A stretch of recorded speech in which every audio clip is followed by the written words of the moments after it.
Quero agradecer o Éder, pessoa que me serve. Boa noite, gente, tudo bem? Que bom que você veio.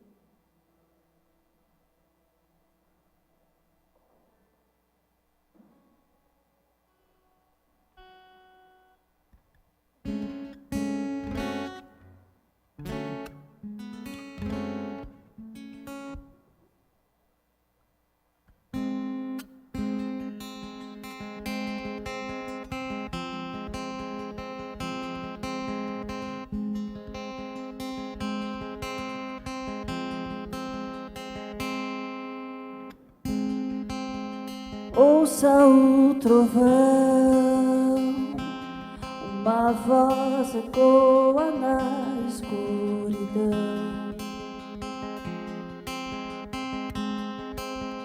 Luz que enche o céu, azul infinito.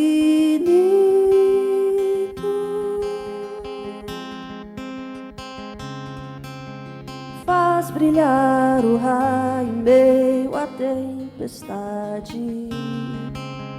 O impossível se torna realidade.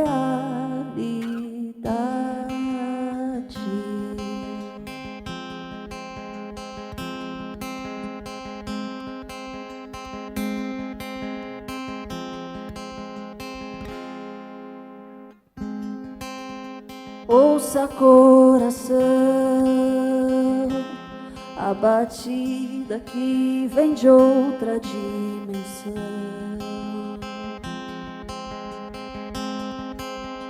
Como duvida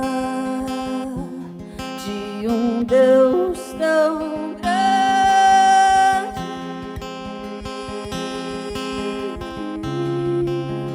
Pede para a noite se deitar, faz o amanhã se levantar. Como você ousa confrontar quem fez tudo?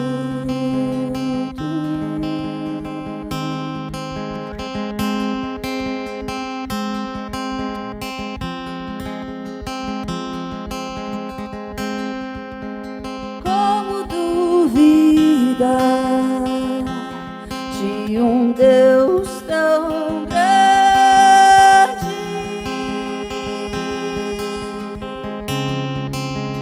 Pede para a noite se deitar, faz o amanhã se levantar. Como você ousa confrontar quem fez tudo? Quem fez tudo? Quem fez tudo?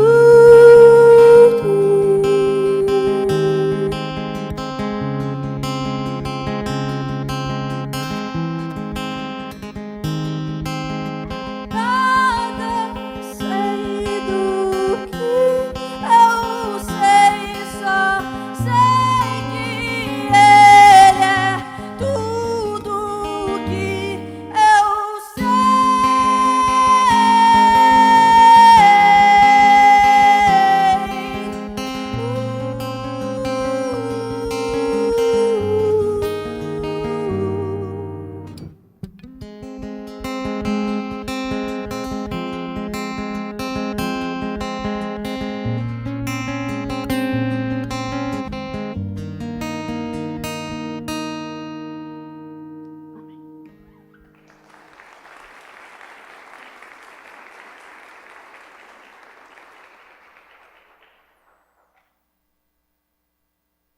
Para quem não me conhece, meu nome é Roberto Spitaletti. E para quem me conhece, deve estar estranhando. Eu estou meio quieta, né? Mas final de ano me traz assim um momento de introspecção mesmo. Eu reflito, ressignifico muita coisa, reflito sobre muita coisa. E esse ano em especial para mim foi um ano que eu tive muitas batalhas, assim. Não sei como foi o seu ano, mas o meu ano foi assim. E é inevitável isso não impactar a minha arte. Esse foi um ano de bloqueio de composição. As músicas que eu canto, eu escrevo. E a maioria das músicas que eu fiz, eu não terminei. São músicas inacabadas. Eu perdi as contas de quantas músicas eu fiz esse ano e não terminei, não concluí. E umas 2 semanas atrás, eu fiz a minha primeira música esse ano. E é engraçado, porque é uma música completamente diferente de tudo que eu já escrevi. Tentando resumir aqui, eu sempre quis mostrar uma solução imediata na maioria das minhas músicas. Acho que assim na vida a gente também é. A gente não sabe lidar, muitas vezes, com uma realidade dura. E para mim, os últimos 3 anos, eu aprendi muito. Ainda tenho muito que aprender, claro. Mas amadureci, principalmente com as dificuldades que eu passei. Eu tive que lidar com quem eu sou, lidar com o ambiente que eu vivo, como as pessoas são, como a vida às vezes é dura. Não é fácil para a gente lidar com isso, e a gente sempre fica buscando solução para sair. A gente não sabe lidar com dor e com momentos difíceis. Mas muitas vezes a solução é justamente encarar quem nós somos, encarar o ambiente que vivemos, viver na realidade mesmo. Isso não quer dizer que a gente tem que ser negativo, né? Muito pelo contrário, a gente tem que ter, sim, esperança, mas muitas vezes a esperança está na nossa mão. A gente dá um passo encarando tudo e falando, não, é assim, ok, como é que eu vou fazer para resolver isso? Na minha realidade, conviver nessa realidade. Muitas vezes isso quer dizer que você vai chorar, você vai gritar, mas ok, isso já é um primeiro passo para você resolver, porque você está colocando para fora. E no meio desse turbilhão de pensamentos, eu revivi muitas coisas da minha vida e eu fiz essa música.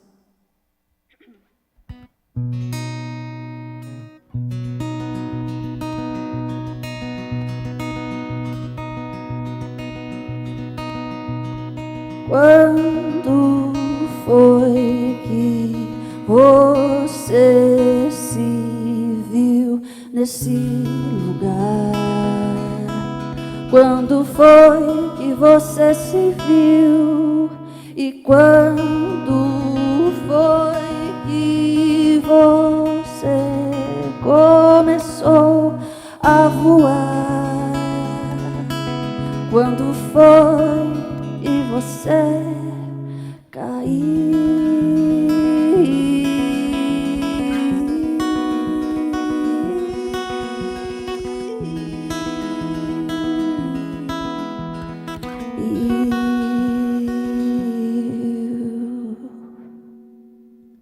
Quando foi que abriu os olhos por confiar? Quando foi que confiou? E quando foi que fechou os olhos pra amar? Quando foi que você se fechou?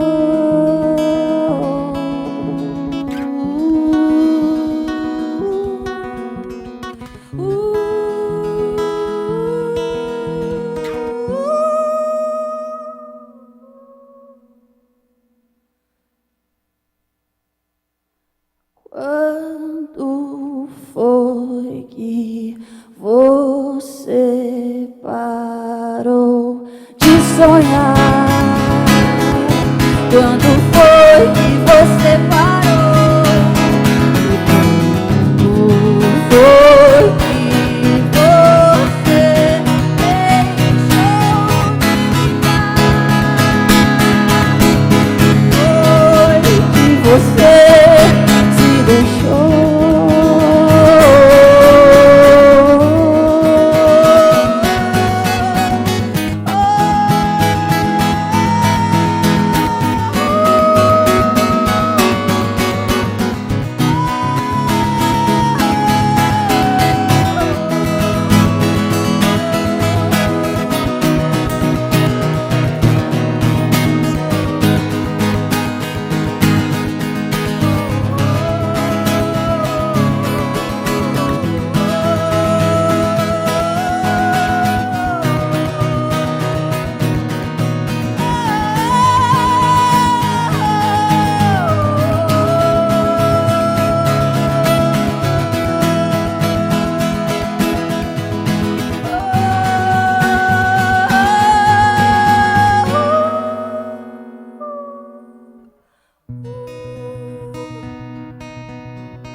Súditos de meu reino, eu os convoquei hoje aqui excepcionalmente, porque quero mostrar a vocês como as coisas no mundo se repetem e como devemos sempre estar preparados, conhecedores que somos da palavra de Deus.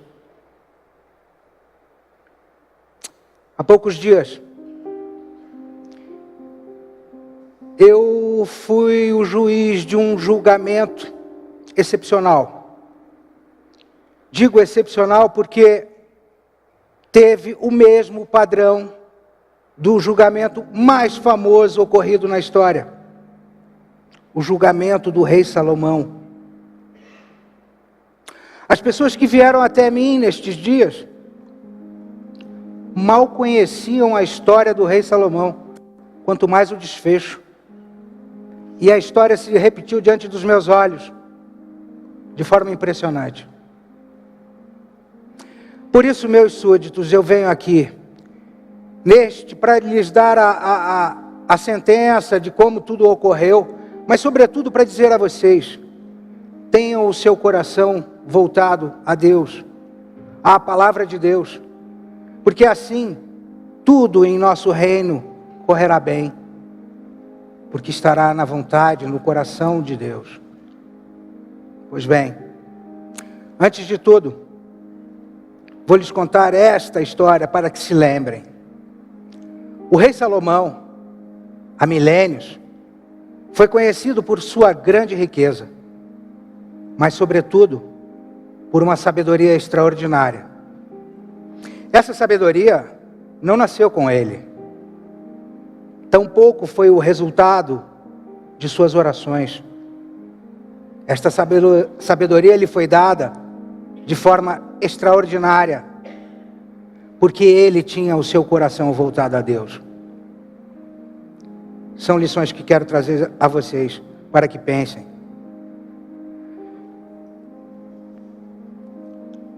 Salomão um dia saiu para orar.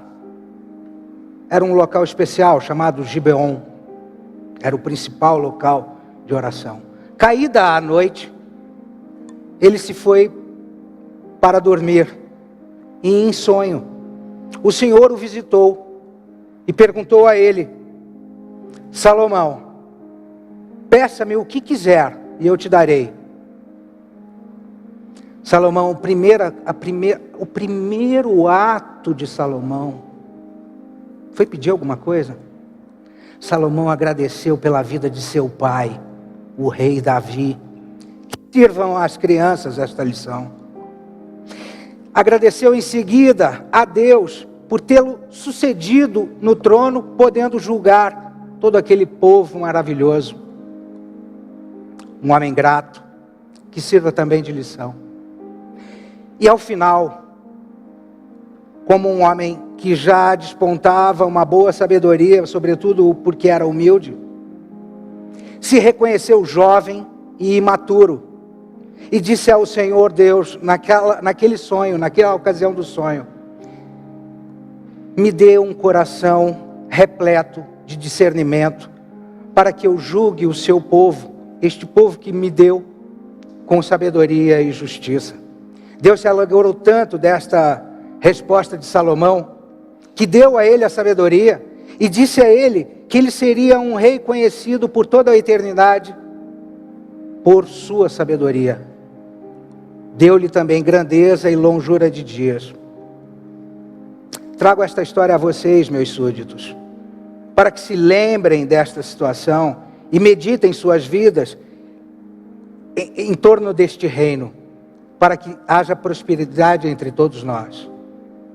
Pois bem, voltando à sentença que aconteceu estes dias, em que alguns de vocês vieram até mim de forma extraordinária, demonstraram a mesma situação que acontecera lá com aquele julgamento famoso do rei Salomão.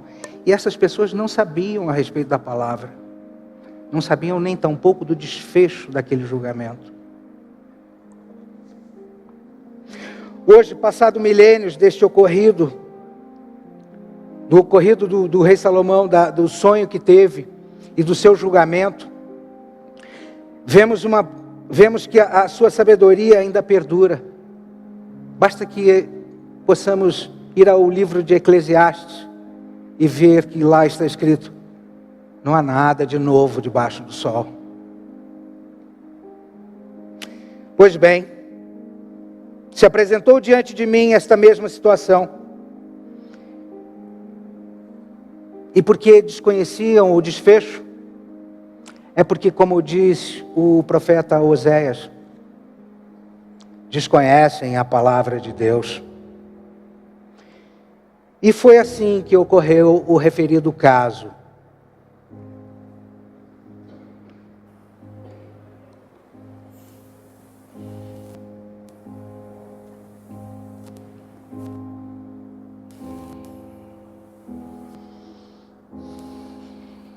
Majestade, eu preciso de sua ajuda.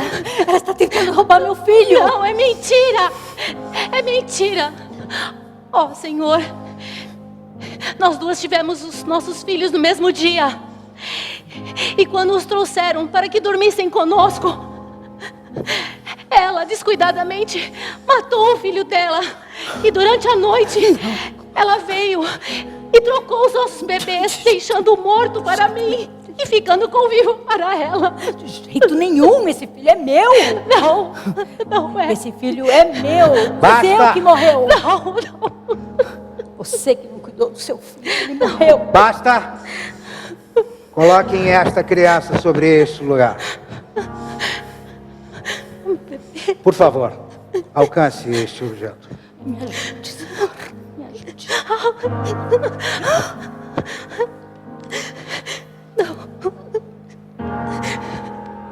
Você me diz que teu filho está vivo e o dela morto. Sim. Ela, por sua vez, Meu está- diz que o seu está morto Não, e o dela vivo.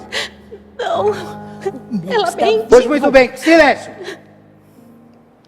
Eu decido da seguinte forma: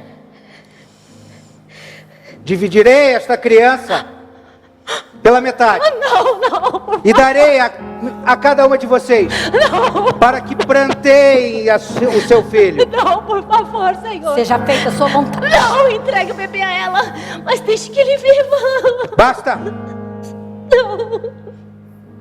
Seja feita a sua vontade. Basta, mulher! As tuas palavras me trouxeram a verdade, sobretudo as dela. Mulher, levante-se. O filho é teu. Oh, meu bebê. E que isto lhe sirva de lição. Isso não é verdade. E assim ocorreu no reino. Lembrem-se, sirvam-se da palavra de Deus sem medidas. E quando uma situação repetir do passado, ou surpreendente, vocês estarão preparados.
Vamos orar.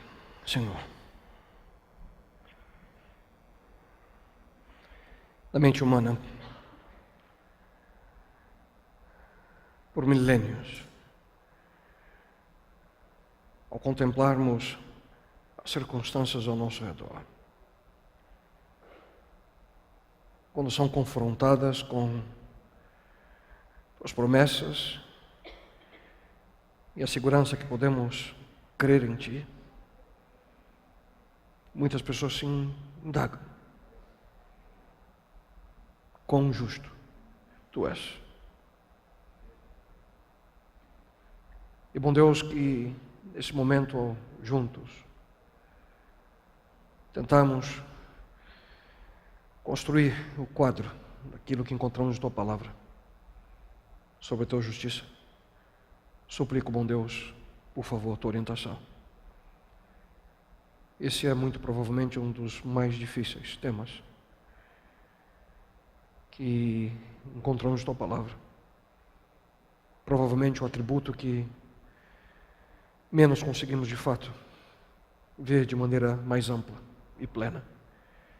Mas que possamos, bom Deus, quando desse local sairmos, em mais alguns minutos, em nosso coração, uma vez mais temos a convicção de que estivemos em Tua presença e que possamos melhor entender quão justo, de fato, Tu és. Dirija-nos, Pai, nesse momento. Retira de nós a distração, dá-nos uma mente clara e um coração aberto. Isso eu te suplico, em nome dEle, Teu Filho amado Jesus. Amém, Senhor. Amém. Olá a todos, boa noite. Alegria ter você uma vez mais aqui conosco. E se por acaso essa é a primeira vez que você nos visita, espero que você tenha apreciado aquilo que preparamos com muito carinho para você.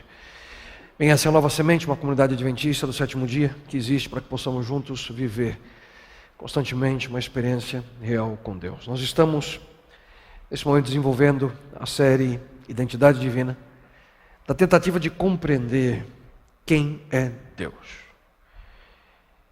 Para que dessa forma nós possamos, inclusive, melhor entender quem somos nós. De onde viemos, por que estamos aqui nesse planeta e para onde nós iremos. Nessa série nós temos analisado alguns dos mais importantes atributos de Deus, as características que identificam a Ele como Criador e não como criatura. Nós já aprendemos sobre a sua onisciência, a onisciência de Deus, conhecimento absoluto. Vimos já sobre a sua onipresença, a presença absoluta. Sua onipotência, o poder absoluto.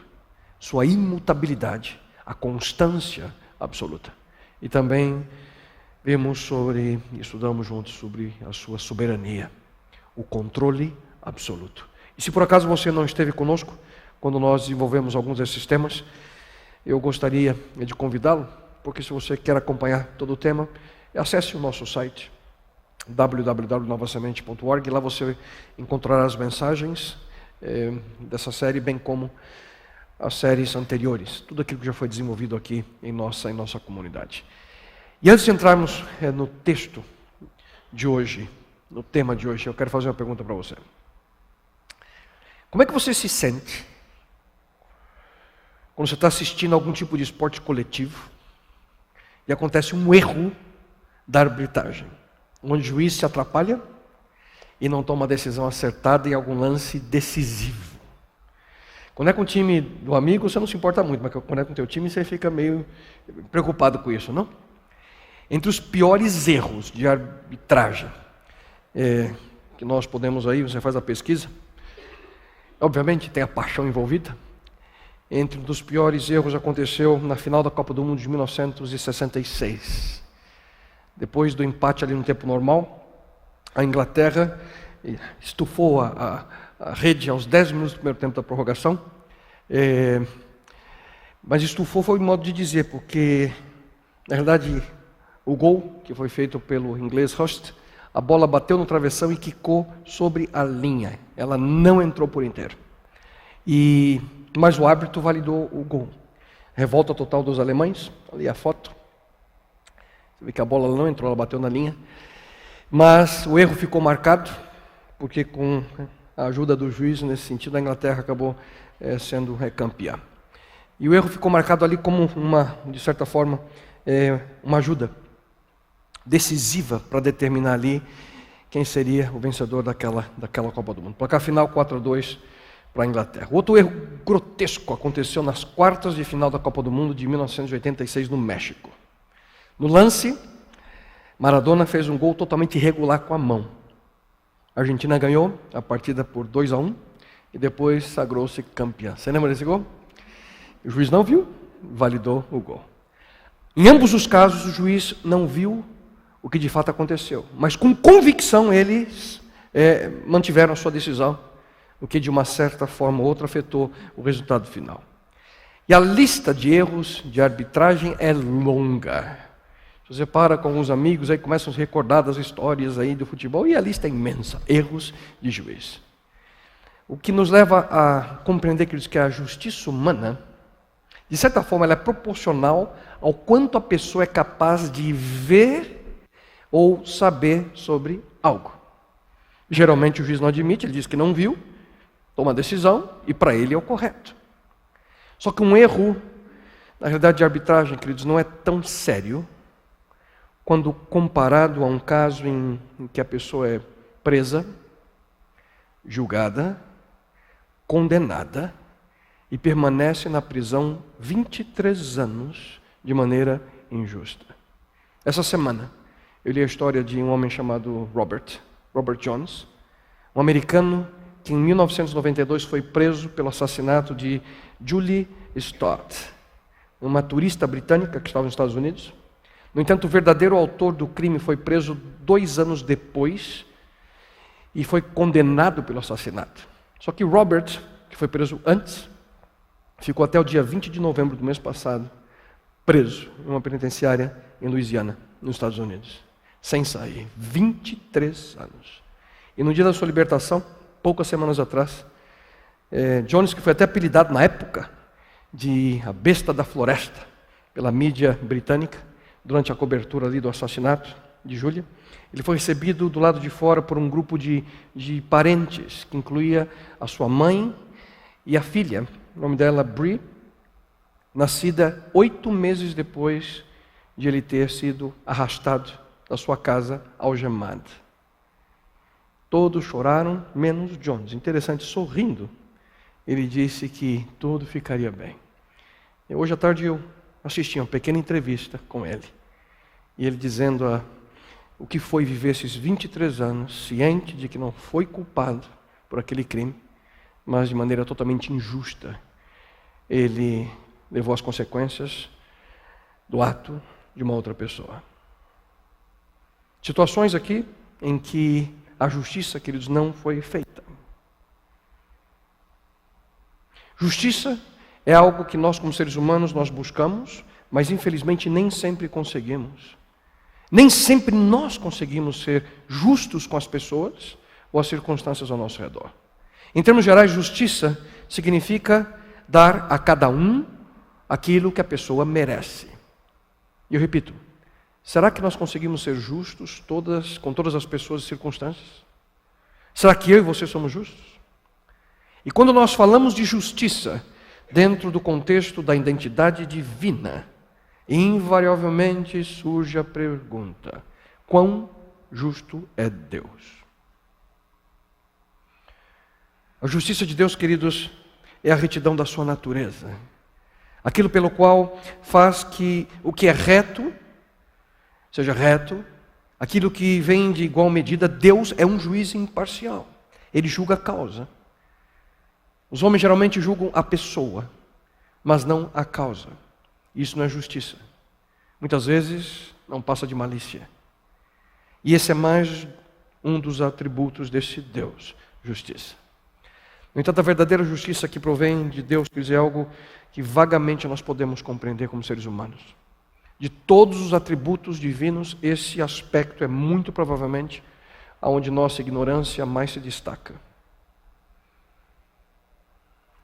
A Bíblia, e nessa noite eu vou ler diversos textos para tentar nos ajudar a compreender melhor esse tema. A Bíblia afirma: justo é, Senhor, e retas são as tuas ordenanças. No entanto, em sua natureza, em suas ações, em suas leis, na sua existência, Deus tem provado ser um Deus de justiça. Mas afinal, como é a justiça divina? Como ela é? Eu queria que você ouvisse com atenção ao menos, pelo menos 3 características da justiça de Deus. Em primeiro lugar, como é a justiça divina? Em primeiro lugar, ela é perfeita. Isso mesmo. A justiça de Deus é livre de qualquer mancha. Em sua revelação de amor, a palavra de Deus lemos: pois a palavra do Senhor é verdadeira, Ele é fiel em tudo o que faz, Ele ama a justiça e a retidão, a terra está cheia da bondade do Senhor. A justiça é a perfeição da natureza divina. Talvez Aristóteles, ele declarou que a justiça engloba, ele disse, em si todas as virtudes. Dizer que Deus é justo, dizer que é tudo o que há de excelente, a perfeição que nós encontramos nele. Ele não somente é justo, mas ele é a própria justiça em si. Porque o Senhor, diz a palavra de Deus, porque o Senhor, ele é justo e ama a justiça. O seu rosto olha para os retos. Deus não apenas é justo, não há margem de erro nos seus julgamentos.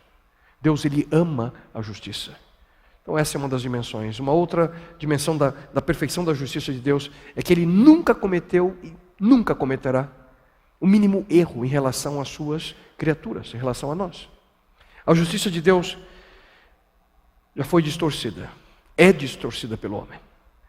Deus não segue de acordo com o rigor da lei, ele alivia a sua severidade. Quando o Senhor está diante de um ato punitivo, ele pesa as coisas na balança. Não pune de qualquer maneira, não age de maneira desordenada, mas ele mantém ali a lógica daquilo que ele estabelece como padrão. O que isso quer dizer? Significa que as misericórdias para conosco, queridos, são mais do que aquilo que nós merecemos. E as nossas punições são menos do que aquilo que nós merecemos. Além disso, a justiça de Deus, além de ser perfeita, ela é normativa. A justiça de Deus é o padrão através da qual todos nós seremos julgados. Davi afirma também no livro dos Salmos: justo és, ó Senhor, e retos são os teus juízos. Justiça é o atributo intrínseco a Deus. Justiça não apenas define quem é Deus, mas Deus define o que é justiça. Ele é o padrão de justiça. Todas as suas leis, os seus mandamentos são justos. Não há sequer uma orientação de Deus que haja ou que seja infundada ou injusta. Por sinal, há milhares de anos atrás, Deus deu ao ser humano a base moral que protegeria a nossa civilização. Deus escreveu com o seu próprio dedo em 2 tábuas de pedra valores morais, 10, para sermos mais exatos. Valores que visavam, queridos, ser ali o fundamento da nossa existência. Eles são um antigo código moral conhecido como os 10 mandamentos. E os 10 mandamentos são a única coisa que tanto judeus, muçulmanos e cristãos concordam. Essas 3 religiões, elas aceitam os 10 mandamentos como sendo algo especial dado por Deus. E Davi também diz: tenho prazer nos teus mandamentos, eu os amo.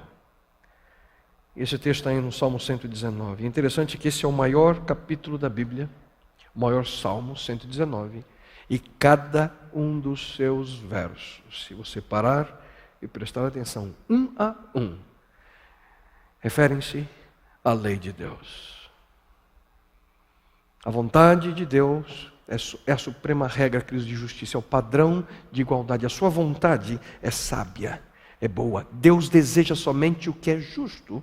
Portanto, Ele é justo, Ele vive a justiça e coloca a nós o padrão para que possamos viver. E além disso, a justiça de Deus, além de ser perfeita, normativa, ela é eterna. A sua obra, diz a Bíblia, tem glória e majestade. A sua justiça permanece para sempre. Deus não é justo por apenas um período de tempo. Ele não tem dias de justiça e dias de injustiça. A justiça de Deus dura para sempre. Ela não se altera com o tempo. Aquilo que para Deus foi justo ontem, é justo hoje e será justo amanhã. Portanto, nós podemos ter a segurança de que cada decisão feita por Deus é a decisão correta, justa. E isso, obviamente, se refere à maneira pela qual Ele interage na nossa vida. Nós podemos até não gostar do resultado final da sua decisão, mas nunca poderemos dizer que Deus agiu de uma maneira injusta. Ademais, cada ordem de Deus ela é justa. Ele não age de maneira dúbia em virtude da cor da nossa pele, ou do tamanho da nossa conta bancária, ou pelo valor que nós canalizamos para ações de caridade. As oportunidades para todos os seres humanos são as mesmas. Em Deus, queridos, não há discriminação, não há desrespeito, não há desmoralização, não. Cada um dos seus mandamentos nos protege das nossas circunstâncias, de outras pessoas e, acima de tudo, de nós mesmos. Cada uma das suas orientações emana da sua justiça, que é aplicável de maneira igual a todas as pessoas, independentemente de raça, sexo, idade, religião ou qual é o seu sobrenome. Em virtude da justiça inerente de Deus, é que nós desenvolvemos, queridos, esse senso em nós daquilo que é correto. Desde pequenos, se você para pensar, nós ficamos ofendidos quando algo de errado acontecia ao nosso redor. Até mesmo crianças pequenas acham uma ofensa flagrante ao menor sinal de injustiça. E lá em casa eu tenho uma que constantemente ela vem com esse ar de justiça própria. Pai, isso não é justo. Pai, isso não é justo. Mas por incrível que pareça, alguns agem como crianças ao dizer que Deus é um Deus injusto. E uma outra pergunta que eu também gostaria que pudéssemos juntos responder essa noite é: como Deus aplica a sua justiça? Em pelo menos duas formas. A primeira delas, punindo o ímpio. Porque Deus, queridos, Ele pune os pecadores baseado em uma lei. Ouça. Onde não há lei, não há transgressão. Porque Deus pune os pecadores é fundamentado também em provas concretas. Ele é justo ao punir os ímpios, pois nunca os pune depois de obter a prova e a evidência. Na realidade, a maior evidência que há é a própria consciência da pessoa, que é testemunha contra ela própria. Não há nada que Deus lance sobre um pecador que a consciência não cele como verdade. Isso fica em nossa mente. E Deus também afirma, através do profeta Isaías: castigarei o mundo por causa da sua maldade, os ímpios pela iniquidade, darei fim à arrogância dos altivos e humilharei o orgulho dos cruéis. Mas aqui surge uma séria dúvida para muitos. Já me fizeram essa pergunta no passado e provavelmente alguns de vocês a têm na mente nesse momento. Onde está a justiça de Deus quando o ímpio, ao invés de ser castigado, prospera? Essa é uma pergunta que até mesmo na Bíblia encontramos. Ouça, por que o caminho dos ímpios prospera? Por que todos os traidores vivem sem problemas? E Deus se relaciona, queridos, com essa aparente prosperidade dos ímpios em pelo menos duas formas. Os ímpios, às vezes, podem ser instrumentos da obra de Deus. Ouça, embora não tenham em vista a glória de Deus, eles podem, de certa forma, ser um instrumento para promovê-la. E dou um exemplo a vocês. Ciro foi um instrumento na construção do templo de Deus em Jerusalém. E Deus permite que homens, em um segundo aspecto, pequem e prosperem de maneira que fiquem ainda mais indesculpáveis. Há um texto no livro de Apocalipse que diz que Deus menciona: eu dei tempo a eles para que se arrependessem. Deus adia o julgamento, estica as misericórdias com os ímpios, E se eles não se arrependem, a sua paciência é testemunha contra eles, e a sua justiça será mais clara na condenação final. Já uma segunda forma que Deus aplica a sua justiça, a primeira delas mencionei, punindo os ímpios, é recompensando aquele que é íntegro, exatamente o oposto. Deus recompensa a pessoa reta, a pessoa íntegra. A Bíblia diz, de fato os justos têm a sua recompensa. Com certeza há um Deus que faz justiça na terra. As pessoas que vivem de maneira correta não servem a Deus sem recompensa. Ele recompensa os clamores, as lágrimas. E embora os justos aí parecem que são derrotados, não serão derrotados para sempre. Deus não é justo, diz a Bíblia. Ele não se esquecerá do trabalho de vocês e do amor que demonstraram por Ele. Ele nos dá um prêmio, uma recompensa, aquilo que merecemos. Ou melhor, não porque merecemos, mas porque Ele nos prometeu. Não há merecimento em nós. Há, sim, a promessa de Deus. A Bíblia diz que o Senhor é fiel em todas as suas promessas e é bondoso em tudo aquilo que faz. Você percebe? Deus é justo em tudo que promete. O que nos leva a pensar, por ser justo em todas as suas promessas, podemos ou não confiar em Deus. Até aqui tentei apenas apresentar a vocês a base teológica, bíblica, da justiça de Deus e algumas das suas características. As duas ações de Deus, punindo o ímpio, recompensando o justo. E na segunda parte dessa mensagem, eu gostaria de apresentar a você algumas das razões pelas quais você e eu podemos confiar nesse Deus. Podemos confiar em sua justiça. E nós podemos confiar nesse Deus, em primeiro lugar. Podemos confiar nesse Deus de uma maneira especial para perdoar os nossos pecados. No Novo Testamento nós lemos, se confessarmos os nossos pecados, Ele é fiel e justo para perdoar os nossos pecados e nos purificar de toda injustiça. Eu queria que você percebesse bem duas palavras nesse texto. Diz que Deus é fiel e justo. E essas são as duas características que garantem o perdão de Deus à nossa vida de pecado.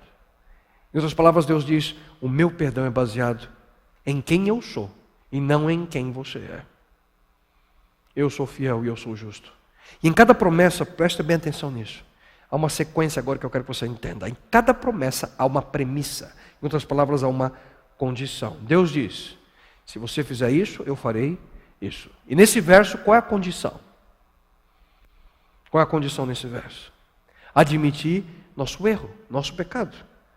Se confessarmos os nossos pecados, se confessarmos, a promessa é que Deus nos perdoará. Nós admitimos o erro, confessamos o nosso erro, recebemos o perdão de Deus. E é importante ressaltar aqui que em nenhuma parte do verso que eu acabei de ler para vocês, existe qualquer coisa relacionada com aquilo que você pode fazer para ganhar ou para merecer o perdão. Não. Mesmo assim nós temos a tendência, queridos, em virtude da nossa natureza, de tentar ganhar o perdão de Deus. E a gente tenta isso através dos nossos próprios méritos. Como é que a gente faz isso? Em certas circunstâncias nós barganhamos com Deus. Ah, Senhor, se o Senhor me perdoar, eu nunca mais vou fazer isso, prometo. Ah, Senhor, se o Senhor me perdoar, eu vou doar para aquela obra de caridade. Eu vou ler minha Bíblia todo dia. Eu vou falar com o meu ex-melhor amigo de novo. Outra forma de implorar o perdão a Deus é como se nós estivéssemos ali tentando convencê-lo a nos perdoar. E a boa nova, queridos, é que você não precisa barganhar, você não precisa implorar, ou como certamente tentaria em Brasília, subornar a Deus. Não. Nada disso. Você simplesmente admite seus erros, seus pecados, e Deus diz, eu te perdoo. Ele é fiel, você pode confiar nele. E ademais você talvez já percebeu, ou vai precisar perceber, que não adianta viver fugindo da realidade. É no momento em que nós deitamos a cabeça no travesseiro que os sentimentos vão pouco a pouco nos destruindo. E Deus não quer que você viva sofrendo. A Bíblia afirma que não há como você fugir desse Deus. Temos nessa série visto, não há como fugir desse Deus. E o Senhor Deus, diz a Bíblia, deu aos seres humanos a inteligência e consciência. Ninguém pode se esconder de si mesmo. Ninguém pode se esconder de si mesmo. Você pode até esconder sua culpa de outras pessoas, mas não tem como você esconder de você mesmo. E é por essa razão que o processo de cura de uma vida de culpa tem o seu início quando você admite aquilo que cometeu. Um dos piores problemas a nós, seres humanos, é sempre encontrar uma desculpa para os nossos erros. Tem pessoas que têm facilidade em admitir que errou. Outras não. Sempre tem uma desculpa. E geralmente a desculpa não está nele. Outras pessoas, outras circunstâncias, é a esposa, é o vizinho, é o cachorro. Alguém é culpado, nunca ele. Quis admitir nossos erros, reconhecer as nossas falhas, confessar nossos pecados, é o primeiro passo. Então diz a Bíblia: reconheci diante de ti o meu pecado e não encobri as minhas culpas. Davi diz: confessarei as minhas transgressões ao Senhor, e tu perdoaste a culpa do meu pecado. Simples assim. Admita, confesse: Senhor, eu errei. Não se esqueça de algo muito importante aqui, queridos. Eu já mencionei nessa série. Você não irá de forma alguma, de jeito nenhum, surpreender a Deus com o seu erro. Quando você contar algo para ele, ele vai fazer: eu não sabia. Não. Ele sabe há muito tempo. Não há como você esconder, ele já sabe. Ele conhece o pecado. Ele apenas deseja que você admita seu erro, porque se você não admite, é impossível ele trabalhar no seu coração. Porque quando nós não admitimos, fazemos exatamente o contrário. Nós fechamos uma proteção em nós. E toda essa vida de fingimento, muitas vezes, que vivemos, uma vida que nos leva a enganar pessoas e a nós mesmos, não permite que a transformação seja real. E além disso, há uma outra razão, que em virtude da sua justiça, outra razão é que podemos confiar em Deus para Ele dirigir a nossa vida. Quando nós não sabemos o que fazer, Ele dará a você e a mim a direção. Ouça com atenção.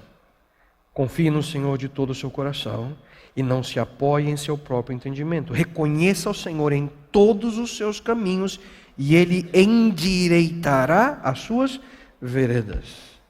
Ele vai endireitar o seu caminho. Essa é a promessa. Qual é a condição? Confie no Senhor. Assim começa o texto. Você confia nele e Ele endireita. Ele te mostra o caminho a seguir. Em muitas circunstâncias da nossa vida, nós seremos confrontados com essa questão. O que fazer? Você pode estar passando por uma enorme crise ou um problema pequeno, não sei, mas a mesma pergunta surge. O que eu vou fazer? O que eu devo fazer? Então, quando você tem esse tipo de dúvida, diante de um problemão, um probleminha, uma necessidade que você tem, aonde é que você busca auxílio? Aonde que você busca direção? Para quem você pergunta, o que eu faço? É interessante notar, queridos, que as decisões que as pessoas tomam em situações assim, não sabem o que fazer. Aí sabe o que elas fazem? Elas buscam o biscoito da sorte. Verdade. Cartomante. Horóscopo. Astrologia. Vidência na água. Pensa que eu estou brincando? Trouxe alguns anúncios para vocês. Leiam comigo aqui. Primeiro deles. Marque sua consulta. Resolvemos qualquer tipo de problema, desfazemos trabalhos ruins, abrimos caminho para os negócios e só não trazemos a pessoa amada de volta porque preferimos ficar fora dessa. Mais um, olha isso aqui. Mãe Triana, interessante essa. Vou ler inteirinho para vocês entenderem. Cartomante, espírita evidente, traz seu amor aos seus pés rápido. Faz e desmancha todo tipo de trabalho, retira mal olhado, inveja, afasta rival. Calma, não terminei. Vícios de embriaguez e faz abrimento de caminhos para amores, negócios e etc. Cartas, evidências, búzios e tarô. Milhares de casos de clientes já resolvidos com sucesso absoluto. O próximo poderá ser o seu. Mãe Triana atende todos os dias. Calma, não acabou. após uma consulta, ganhe um banho atrativo, um incenso aromático, um amuleto da sorte.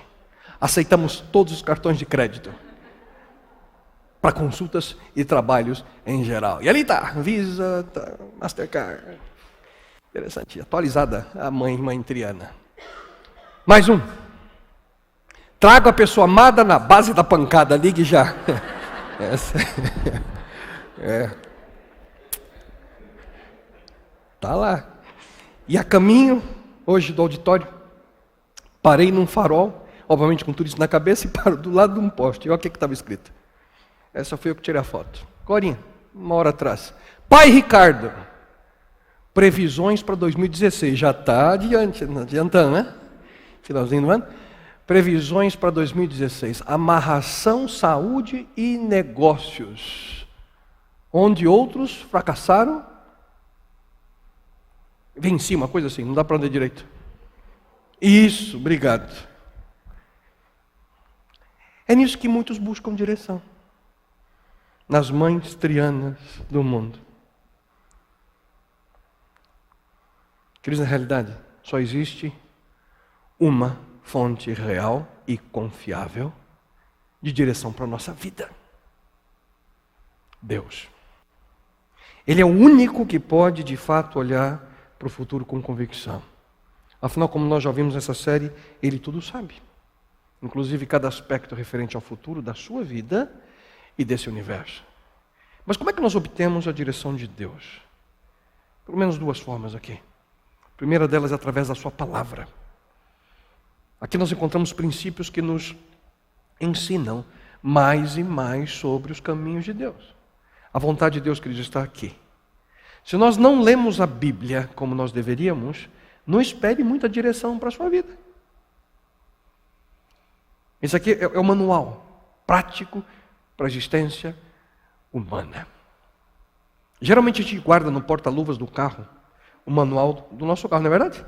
E quando você pega um carro novo, agora na nossa mudança, é um carro velho, mas é novo para mim e para minha esposa, e a gente não sabe para que usar aqueles botões, né?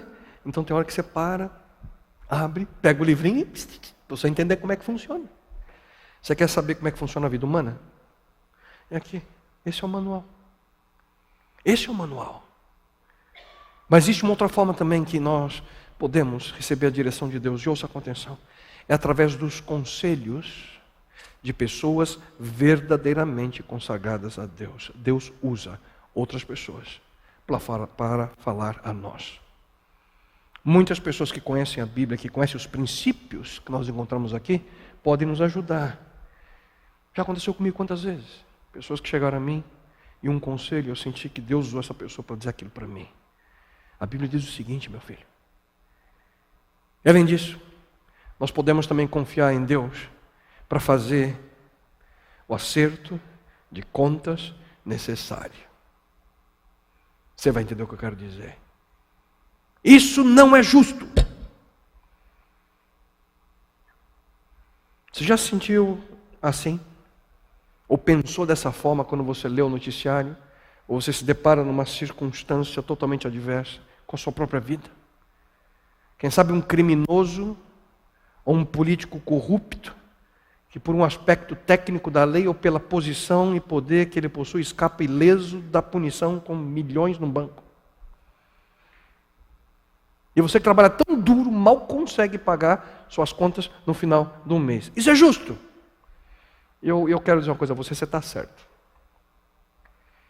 A vida não é justa. Por sinal, Deus nunca disse que seria. Nós vivemos num mundo imperfeito. Em virtude da existência do mal no nosso planeta, alguns agem de maneira errada e os honestos aparentemente pagam preço. E é por essa razão que Deus em breve, queridos, vai fazer o acerto de contas. Se você para pensar e ler toda a Bíblia, você vai perceber que só tem dois destinos finais para cada um de nós. O justo e o injusto. O salvo, perdido. E um dia, que está cada vez mais próximo, haverá um julgamento em que Deus será o juiz e Ele agirá com justiça a cada ser humano, com cada um de nós. Ele acertará as contas com todos. Todos receberão a retribuição conforme suas ações. Como é que eu sei disso? Ouça, a Bíblia é extremamente clara nesse aspecto. Deus retribuirá a cada um conforme o seu procedimento. E essa aqui, queridos, é uma lei irreversível. E o próprio Cristo confirma esse processo de recompensa. Preste atenção. Jesus diz: não julguem e vocês não serão julgados. Não condenem e não serão condenados. Perdoem e serão perdoados. Deem e lhes será dado. Uma boa medida, calcada, sacudida e transbordante será dada a vocês, pois a medida que usarem também será usada para medir vocês. Escuta, mas e quando a gente fica magoado em virtude da maldade que alguém faz a mim ou a você? O que você busca? Vingança? Que tem hora que... Vingança? Ouça só o que a Bíblia diz.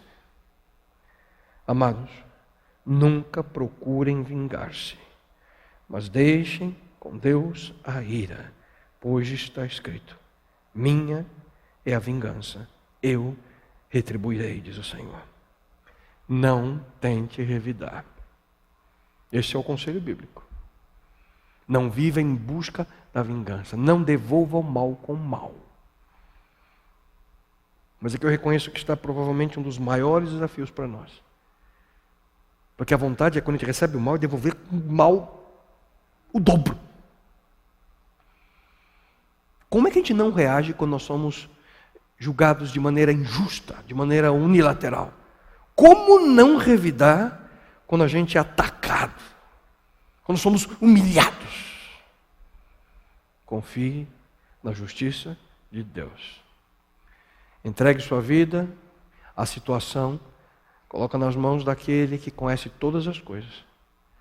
Não busque a vingança por você mesmo. Permita que Deus retribua aqueles que merecem esse ajuste de contas. Ele sabe exatamente o que as outras pessoas fizeram a você e a mim e a nós. Se alguém o machucou no passado, Deus sabe. Deus sabe, Deus se lembra, Deus viu e Ele agirá com justiça. É assim que a sua palavra afirma a nós. Então, apenas recapitulando, nós podemos confiar nesse Deus de justiça, para perdoar nossos pecados, para dirigir nossa vida, para fazer o acerto de contas necessário e também para recompensar a nossa generosidade. Eu quero que você preste bem atenção no que eu vou dizer nesse momento. Evangelho segundo Lucas, nós lemos: deem e lhes será dado. Uma boa medida, calcada, sacudida e transbordante será dada a vocês, pois a medida que usarem também será usada para medir vocês. Lemos esse texto minutos atrás, agora com uma outra abordagem. Queridos, ouça, essa não é a questão relacionada a pensamento positivo. Essa questão aqui não é relacionada com doutrina de prosperidade, ou com algum tipo de campanha para angariar fundos. Não, foi Jesus Cristo quem fez essa afirmação. Não foi qualquer pastor pedindo dinheiro pela televisão, foi Cristo. E nós podemos ter a convicção de que quando nós somos generosos, em sua justiça, Deus nos recompensa com suas bênçãos. Há mais promessas na Bíblia relacionadas com essa atitude, a generosidade, do que qualquer outro assunto. Deus diz basicamente o seguinte: se você for generoso, se você tiver a disposição de dar, eu darei ainda mais para você. A palavra de Deus, nessa área afirma: confie no Senhor de todo o seu coração. Nunca pense em sua própria capacidade, ou melhor, que sua própria capacidade é suficiente para vencer os problemas. Em tudo quanto for fazer, lembre-se de colocar Deus em que lugar? Em primeiro lugar. Dê honra ao Senhor, oferecendo a Ele a primeira parte de tudo quanto você ganha. E eu sei que esse assunto é delicado para muitas pessoas, principalmente dentro do contexto religioso atual. Infelizmente, muitos líderes religiosos agem de maneira oportunista e abusam de algo que foi estabelecido por Deus. Abusam de algo que foi estabelecido pelo Criador. Só que nós não temos como fugir da realidade de que é algo que Deus coloca claramente a nós. E aqui, basicamente, o que Deus diz é o seguinte: filho, confia em mim. É apenas e tão somente uma questão de confiança. Eu vou dizer uma coisa para você. Deus não precisa de nada que você tem.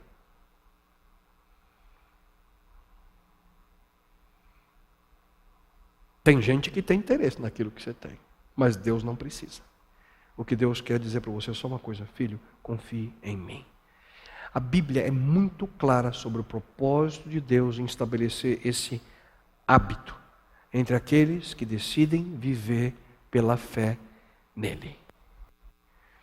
E ouça com atenção. Quem sabe essa abordagem é algo novo para você, mas ouça. A finalidade desse hábito que Deus quer estabelecer nesse relacionamento de nós com Ele. A finalidade é ensinar vocês a temerem sempre o Senhor, dando sempre a Deus o primeiro lugar nas suas vidas. E sobre essa mesma atitude, a de dar a primeira 10ª daquilo que nós recebemos dele, Deus diz nos antigos escritos do profeta Malaquias, no Antigo Testamento: experimentem, deem-me uma oportunidade de provar que isso é verdade. Quando nós somos generosos, demonstrando a disposição de dar de acordo com aquilo que Deus coloca como plano entre Ele e nós, Ele está te preparando para receber aquilo que Ele tem reservado para você. E nesse mesmo texto de Malaquias que eu acabei de ler, a continuidade, Deus afirma com convicção: se vocês fizerem isso, lembra-se que eu disse a você a promessa e que Deus dá a nós, e obviamente nós temos uma obrigação, a condição: se você fizer isso, abrirei as janelas do céu e derramarei uma bênção tão grande que não terão lugar onde guardá-la. Para terminar esse assunto, me permita falar de experiência própria. É sempre melhor 90% com a bênção de Deus do que 100% sem a bênção do Senhor. Quantas e quantas vezes essa promessa foi real na experiência de vida da minha casa, minha e da minha esposa. É sempre melhor 90% com a bênção de Deus do que 100% com você sozinho administrando. E Deus diz: quer provar? Me prova. E eu vou te mostrar. E certamente nós podemos, queridos, confiar em Deus e sua recompensa com nossa generosidade. Acho que você entendeu o que eu quis dizer, não? E finalmente, nós podemos, e aqui o último aspecto que eu quero mencionar, nós podemos confiar em Deus para nos salvar. Queridos, em virtude da justiça de Deus, haverá um dia em que cada um de nós seremos julgados um a um. Não houvesse esse momento, Deus não seria justo. Mas Deus diz em sua palavra: Ele é paciente com você, não querendo que ninguém pereça, mas que todos cheguem ao arrependimento. E aparentemente não é da morte que nós estamos acostumados, que a Bíblia fala aqui sobre isso, que ninguém pereça, não. Aparentemente é outro tipo de morte. Essa aqui é a morte eterna. No plano de Deus está um desejo incontido de nos oferecer salvação. Deus quer salvar-nos. E Ele também afirma em sua palavra: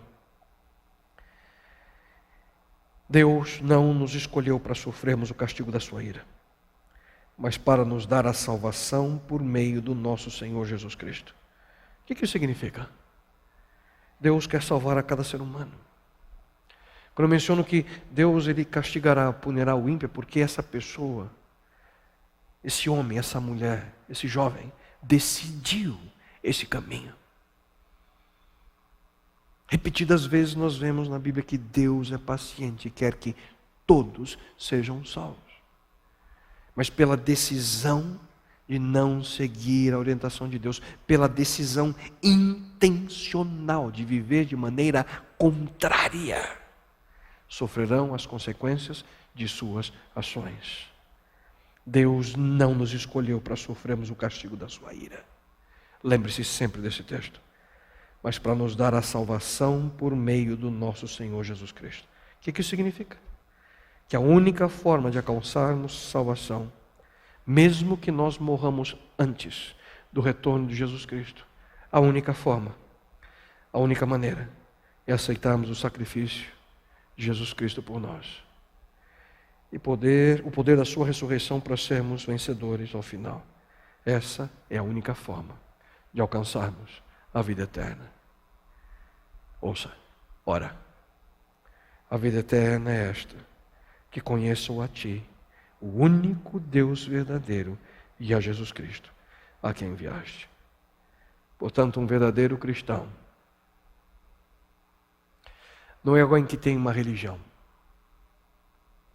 alguém que segue uma denominação, seja ela qual for, alguém que segue um líder espiritual, seja ele quem for. O verdadeiro cristão é aquele que tem um real relacionamento com Deus. E o que acontece a partir desse momento? A partir do momento que você tem essa experiência real com Ele, a partir desse momento, queridos, e Ele lhe garante, até o fim, que vocês serão considerados isentos de qualquer pecado ou culpa naquele dia, quando Ele voltar. Certamente que Deus fará isso por vocês, porque Ele sempre faz o mesmo que diz. E foi Ele quem nos convidou a essa maravilhosa amizade com seu Filho, Cristo, nosso Senhor. Livres da culpa. Purificados pela graça de Deus. Transformados pela salvação que Ele nos oferecerá. Portanto, nós podemos de fato, queridos, confiar em Deus para a nossa salvação eterna.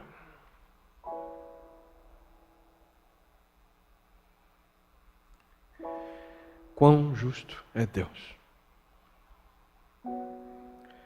Quão justo é o Criador deste universo.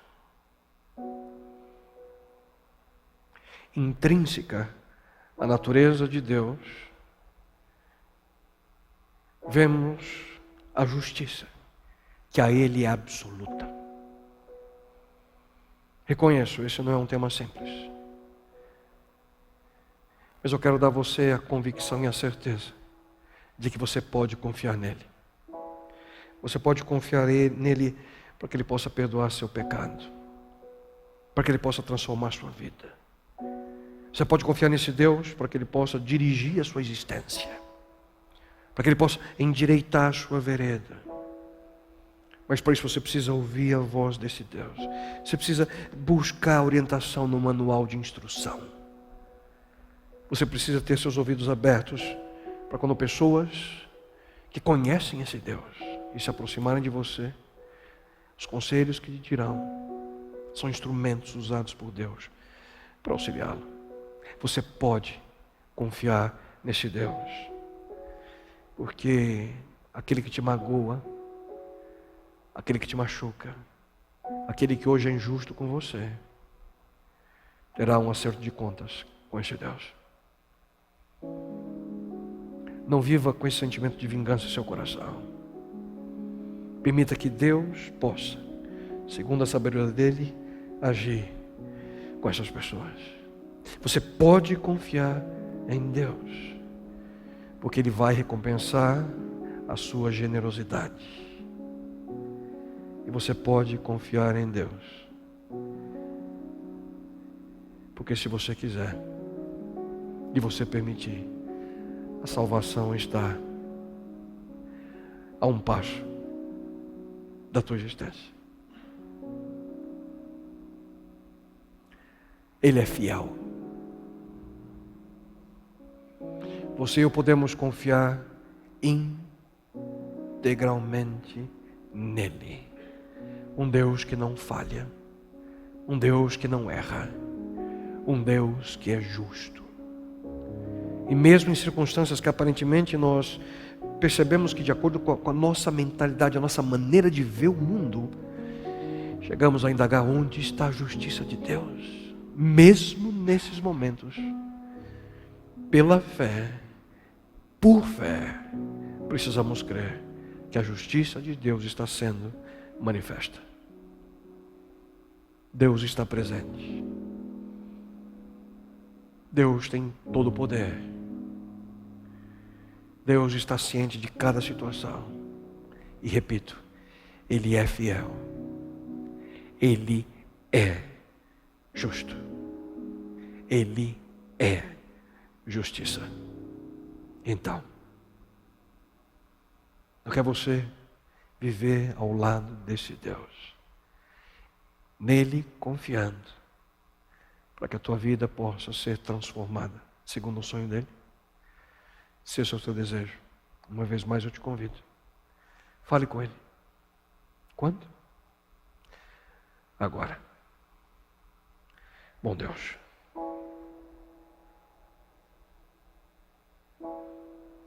nesse momento, em tua misericórdia, suplico, Pai, que tu possas ouvir nossa prece. Senhor, nesse momento aqui diante de ti, temos algumas centenas de pessoas,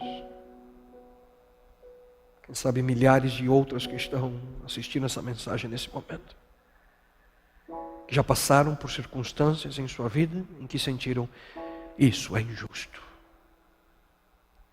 Ou quem sabe já passaram por circunstâncias em que pensaram: onde está Deus? Onde está a justiça desse Deus? Bom Deus, queremos nesse momento, em primeiro lugar, suplicar a Ti, Senhor, o perdão dos momentos em que duvidamos de Tua justiça. Mas queremos também, Senhor, nesse momento admitir a nossa pequenez, as nossas limitações, nossos erros e nossos pecados. Porque queremos, bom Deus, queremos ser transformados por Ti. E Pai querido, eu suplico de uma maneira toda especial para que cada pessoa que aqui está, cada pessoa que está ouvindo essa mensagem, essa prece nesse momento, possa abrir seu coração e sua mente para a realidade de confiança plena em Ti. Que possa o Senhor aceitá-lo, que possa o Senhor abrir a sua mente e que possam entender que podemos confiar em Ti para o perdão dos nossos pecados. E Te louvamos por isso. Podemos confiar em Ti porque Tu és o único ser no universo que pode nos direcionar pelo caminho apropriado, o caminho reto, o caminho que nos levará a viver a transformação que Tu sonhas na nossa vida. Te agradecemos, Senhor, porque podemos confiar em Ti, porque aquele que hoje é injusto, mau, aquele que nos machuca, aquele que intencionalmente destrói nossa alegria, um dia fará o acerto de contas contigo. Ajuda-nos, Senhor, que possamos tirar do nosso coração esse sentimento de vingança e possamos substituí-lo pelo sentimento de confiança em Ti, e que Tu possas tomar a decisão que seja mais apropriada. Também, Senhor, Te louvamos porque podemos confiar em Ti, porque Tu vês nossas ações e recompensa a nossa generosidade. E que nessa área, Senhor, nessa área de confiança, naquilo que de forma material o Senhor nos concede, nossos recursos financeiros, possamos com sabedoria entender que faz parte desse processo de confiança e o relacionamento contigo, e que Tu possa, Senhor, nos abençoar de maneira abundante ao assim vivermos. E acima de tudo, Senhor, obrigado, porque podemos confiar em Ti para a nossa salvação. Toma-nos em Tuas mãos, Pai querido. Transforma a nossa vida. E que possamos, de hoje em diante, sempre vê-lo com a justiça que necessitamos a nossa vida. E é no nome dEle, aquele que veio a esse mundo para nos mostrar de fato quem Tu és, que suplicamos e lhe agradecemos, em nome de Jesus Cristo. Amém, bom Deus. Amém, Senhor.